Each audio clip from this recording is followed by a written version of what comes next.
अस्सलाम वालेकुम फ्रेंड्स, क्या हाल है। उम्मीद करता हूँ सब खैरियत से होंगे।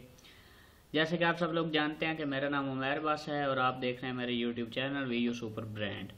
तो जैसे कि आप सब लोग जानते हैं कि हम करंट पेपर ही शेयर करते हैं। इस बार मिड टर्म के कुछ पेपर अपलोड नहीं हो सके क्योंकि हम काफ़ी बिजी भी थे और बहुत सी वजूहत थी।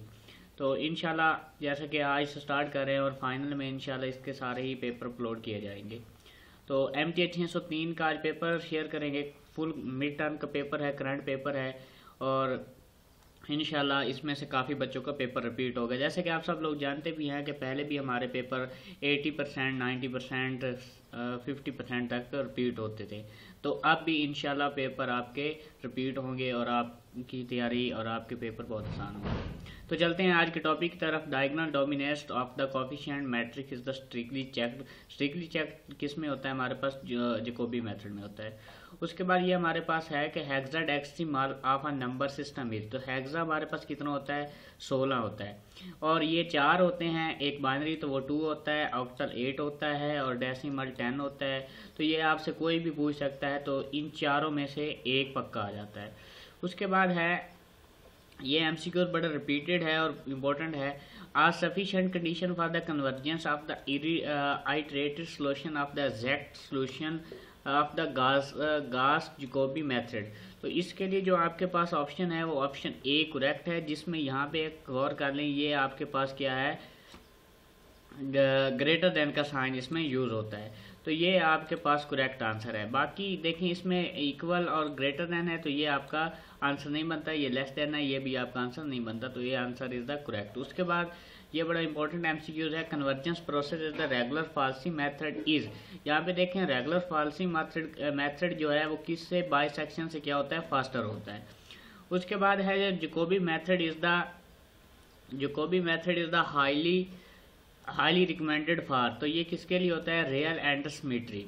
उसके बाद नेक्स्ट हमारे पास है, ये भी बड़ा इंपॉर्टेंट MCQ है। The सीकेंड method converge. अब सीकेंड मेथड किससे कन्वर्ज करता है? Newton quadratic. तो सीकेंड जो होता है वो स्लोवर होता है, यानी कि स्लो होता है। उसके बाद है कन्वर्जेंस यहाँ पे देख लें, convergence criterion in the relaxation method is. तो ये भी हमारे पास क्या होता है? AIJ यानी कि ग्रेटर देन होता है। तो बाकी ऑप्शन इसके रॉन्ग है। Jacobi method for the finding the eigen value. तो आइजन वैल्यू हमारे पास क्या होता है? Real and symmetric matric. उसके बाद नेक्स्ट हमारे पास इस तरह के दो MCQs थे। एक आपके पास यानी कि इस तरह था 2 + 5 अयोटा लाइज बिटवीन रूट्स इसके किस में। तो इसमें सिंपल सी बात थी कि इसकी जो कॉन्जुगेट ले लेना था। तो आपने 2 + 5 अयोटा का कॉन्जुगेट लिया तो अयोटा वाली रकम चेंज होगी। तो ये आ गया। इसी तरह एक ये भी था। उसके बाद नेक्स्ट हमारे पास है कि forward difference operator is defined. तो फॉरवर्ड की बात है तो ये होता है इक्वली स्पेस्ड एब्सिस। तो मजीद इसको कंफर्म कर लेना। ये दो तरह के हैं, एक फॉरवर्ड है और एक बैकवर्ड। तो दोनों आपने बुक से अच्छे से तैयार कर लेने हैं। उसके बाद है ये आपको इस तरह एक MCQ दिया हुआ था, Newton scheme of the iteration of the finding the square root. यहाँ पे देखो square root of the positive number positive number जो है हमारे पास n है। तो उसका ये जो ब्लू में मैंने हाईलाइट किया, तो ये इसका आंसर है 1/2। वहाँ पे था xi, यहाँ पे n है तो वहाँ पे xi था। तो ये इसका करेक्ट आंसर है। उसके बाद नेक्स्ट है हमारे पास इफ S इज सिमेट्रिक। तो ये हमारे पास क्या होता है? इनवर्स भी होता है और ये ऑल ऑफ दीज इसके आंसर है। इसी तरह एक हमारे पास S दिया हुआ था और यहाँ पे मैट्रिक दिया हुआ था। तो उसमें क्या था, वो ये कंडीशन सेटिस्फाई कर रहा था कि उसका ट्रांसपोज लें तो फिर भी वो यस बनता था। तो इस तरह के दो MCQs हैं, आपने अच्छे से तैयार कर लेना। उसके बाद ये चीज़ दी गई थी कि ट्रांसकेंडल इक्वेशन में हमारे पास क्या होता है। तो इसके ना ऑप्शन दिए हुए थे। ऑप्शन में आपके पास क्या था? लॉगरिथम था, ट्रिग्नोमेट्री फंक्शन थे, उसके बाद एक्सपोनेंशियल फंक्शन थे। तो ऑल ऑफ दीज इसका यानी कि D ऑप्शन था, ऑल ऑफ दीज। तो इसमें all of these option is the correct. उसके बाद है न्यूटन रेफसन मेथड फेल्स इफ। ये है F बार यानी कि F derivated of X is the neighbourhood. तो वो कहाँ पे होता है? जब ये 0 हो। A option is the correct. उसके बाद है शिफ्ट ऑपरेटर। यहाँ पे यहाँ से शुरू होता था वैन से। यहाँ पे वैन की जगह लिखा था shift operator E on F of x the result is, यहाँ पे खाली जगह थी वैल्यू ऑफ द फंक्शन, तो ये इसका आंसर क्या है नेक्स्ट। तो ये आपने अच्छे से एमसीक्यूज को क्लियर कर लेना। उसके बाद न्यूटन फॉरवर्ड डिफरेंस का फार्मूला पूछा हुआ था, तो ये वाला P is equal to x minus x not बटा एच, ये इसका आंसर था। उसके बाद इस तरह टेबल दिया हुआ था, यहाँ पे 7.5 है, वहाँ पे वैल्यूज चेंज थी, मैं सिर्फ आपको बता रहा हूँ। यहाँ पे देखें 7 और 8, तो इनके दरमियान में हमारे पास ये 7.5 बनेगा। तो ये देखें राइट साइड पे बन रहा है, यानी कि लास्ट पे बन रहा है, तो ये हमारे पास क्या होगा, न्यूटन बैकवर्ड होगा।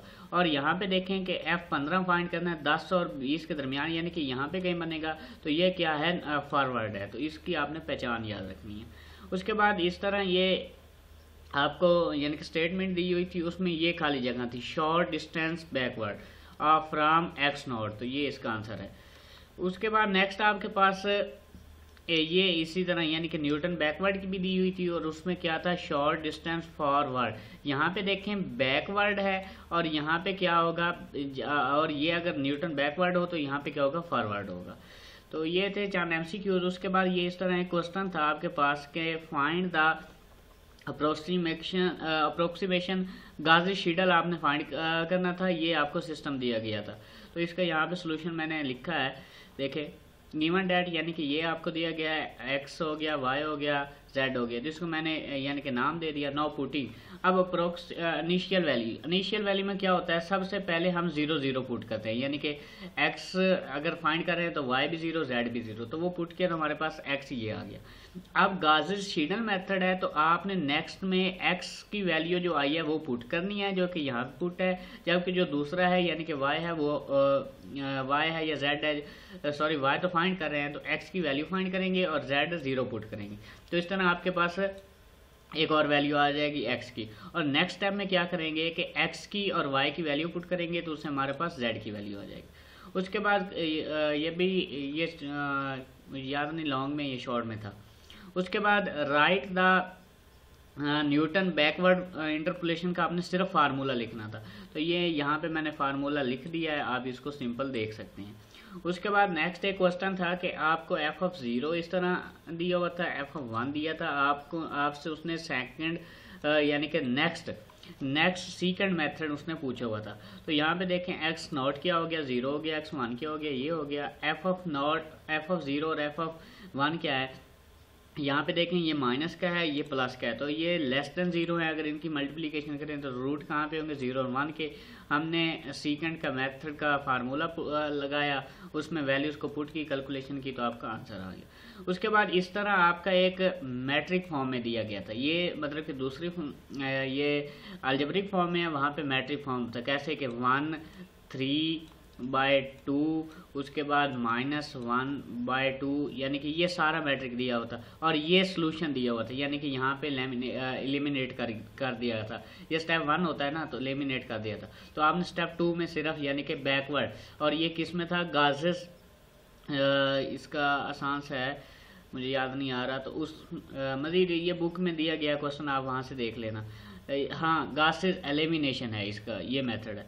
तो उसमें आपने बैकवर्ड यानी कि स्टेप 2 में आपने बैकवर्ड पुट करना होता है। यहाँ पे देखें, यहाँ पे क्या है कि एक्स ये 0 हो गया, यहाँ पे एक्स सारे हो गए, यहाँ पे एक्स 0 हो गया, वाई हो गया, यहाँ पे एक्स भी 0 और वाई भी 0, और जेड की वैल्यू है, तो जेड की हमने वैल्यू निकाली, यहाँ पे देखें ये हो गया। उसके बाद पीछे हम सब्स्टिट्यूट करते जाएंगे वैल्यूज़, तो ये हमारे पास वैल्यूज़ आ गई।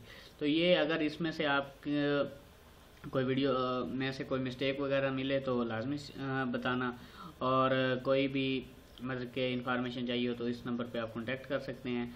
और जाते जाते मेरे चैनल को लाजमी सब्सक्राइब कर देना, वीयू सुपर ब्रांड को, और इंशाल्लाह फाइनल टर्म में भी इसके पेपर अपलोड किए जाएंगे सारे ही, तो चैनल को भी सब्सक्राइब कर लें ताकि आपको आसानी से और जल्दी से टाइम पे वीडियो मिल सके। मिलते हैं किसी नई वीडियो के साथ, तब तक अपना ख्याल रखिएगा।